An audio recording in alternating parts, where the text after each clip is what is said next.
Görsən ki, qaranlıq çökür aləmə, görsən ki, axşamdır, fikir eləmə. Bir uçuq yuxudur gecənin boyu, nə qədər imkan var, rahatlan, uyu. Qəflətən bir çağa salar hay həşir, səhər körpəsidir doğan günəşin. Onu ovutmağa tələsər hamı, beləcə sağallar yenə axşam. Təzədən qaramat basar dünyanı. Hanı doğan günəş? Körpəsi hanı? Görsən hər tərəfdən əlin üzülür, görsən üşüyürsən, yandır özünü.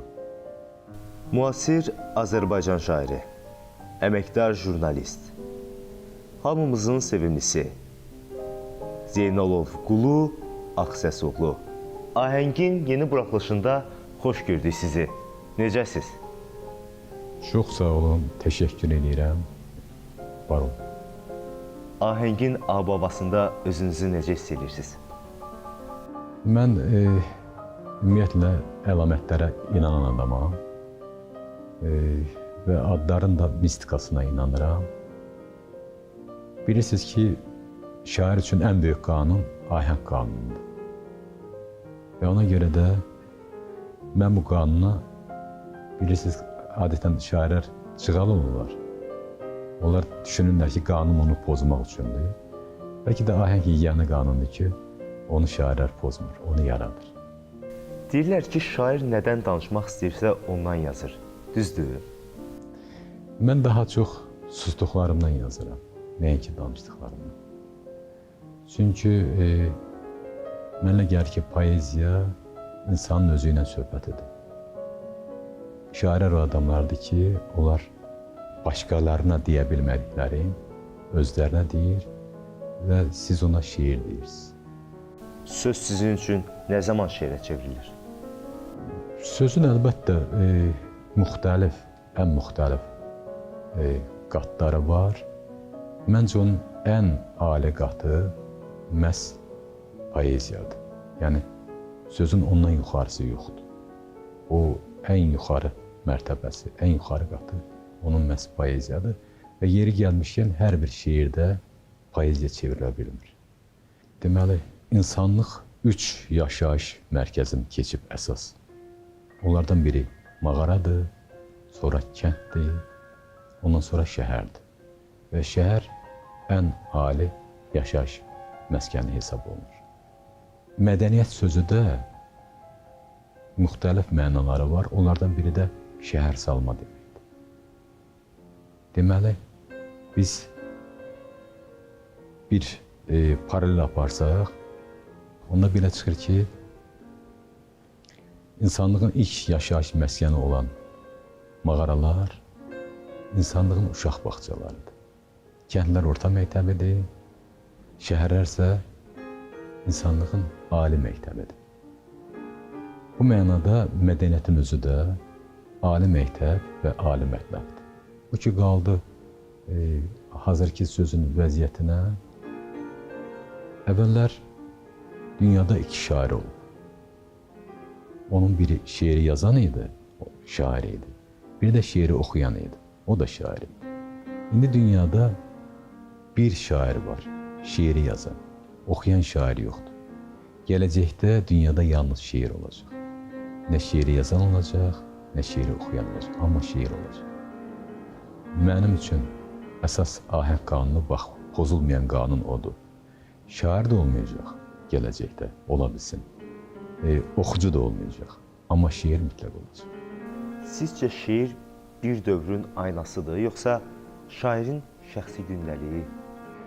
Məşhur aktyorun bir sözü var, gülüş aktyorun, Chaplin. O deyir ki, mənim və ümumiyyətlə insanın ən gözəl dostu güzgüdür. Çünki deyir, mən ağlayanda o heç vaxt gülmür. Biz əlbəttə yazanda mütləq bayaq dediyim qanunların bir çoxunu pozuruq. Bir çox qanun. O cümlədən yəqin ki, Newtonun qanunu pozmuş olur. Cazibə qanunu. Yəni, insan normalda bir başqadır. Mənlə gəlir ki, yaradıcı adamlar, onların qanunları, onların həyata baxışları, hətta onların yaşayışı belə tamam bir başqadır.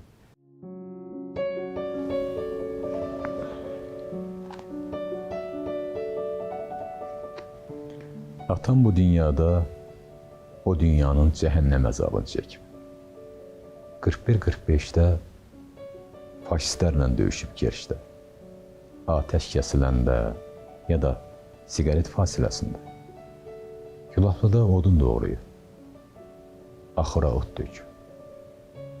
Üzünü xatırlamıram deyə hərdən elə bilirəm, məni öləndən sonra əkib. Bir tikə çörəyin dərdindən gecə yatmayıb, gündüz yatmayıb.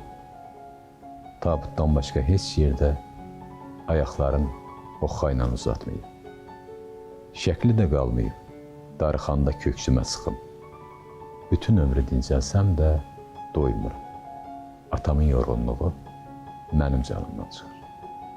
Torpaqlarımız işğaldan azad olunandan sonra, neçə ildən sonra ilk dəfə ora ayaq basanda, o torpaqlara gedəndə nə hisslər keçirdiniz? Azərbaycan ədəbiyyatı Qarabağdan çıxmadı. İşğal olunmuş yerlərdən çıxmadı və onu işğal olmağa qoymadı. Baxın, 2020-ci ilə qədər olan xüsusilə poetik nümunələrdə Qarabağ bizdə olub və heç vaxt işğal olunmuyor. Və qələbəni də Azərbaycan ədəbiyyatı gətirir.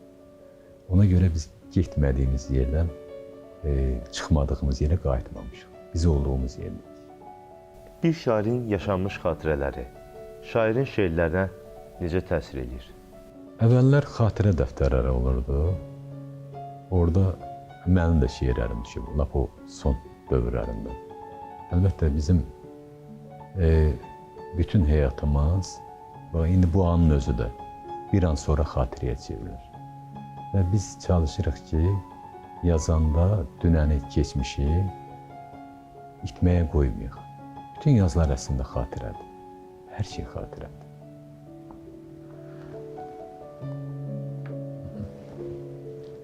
Bu dünyada heç kəsə demədim. O dünyada soruşsalar, sən kimsən? Gözümü yumub ağzımı açacağım. Deyəcəm ki, altındakı skamyada bir yol özü oturmayan yorğun ağacım.